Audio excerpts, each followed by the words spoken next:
called Vita Carnis, Latin for living meat. Aren't we all just alive meat? Right? I feel like this is just stating a statement of facts. Like, oh yeah, you're living meat. And not only do they look like raw meat, they also love to consume raw meat. Obviously not a concern for all us fleshy meat sacks out there. As the story goes, these creatures basically appeared out of nowhere starting in 1931, and their population quickly skyrocketed over the subsequent decades. The documentary is quick to point out that the origins of these creatures are solely to Earth, miraculously out of nowhere, seemingly ruling out that they're aliens or demons or any other classic analog horror fare. In fact, their taxonomy is really well laid out across these videos. The Vita Carnis genus is split into several species, some cute, some useful, and some literal nightmare fuel that'll get you second-guessing your next hike out into nature. In fact, the more we hear about each of these types of critters, the more the dark truth of this world starts coming into focus. The first few creatures are weird, but more or less benign. The most abundant of these is known as the crawl, which are these sort of vines that resemble intestines, growing across the entire world. This stuff is edible, and apparently makes for a good meat substitute, to the point that it's been domesticated and used in several popular in-universe meals. In fact, one of the videos on the channel is a tutorial on how to create a cheesy pasta dish using the crawl. Today's dish will be a cheesy crawl penne. Watch out, boys! Looks like we have ourselves another new entrant in the Babish culinary universe. The second type of creature is known as trimmings. These things grow from the crawl, fall off, and then start skittering around on their own. They're basically sad little flesh turtles that run, hide, and scream.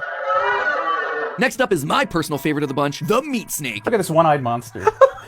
Yeah, what can I say? I just love myself some meat snake. According to the lore, these things are basically dead body garbage disposals, crawling around and eating dead carcasses, animal or otherwise. And in what might be one of the coolest bits of creature design that I've seen from an analog horror series in a while, they take the skulls of the creatures they consume and then use them as their own. Normally, these things are only supposed to grow up to 5 meters or 16 feet, which is already pretty darn long, but astute viewers can actually find a hidden newspaper clipping that confirms that they can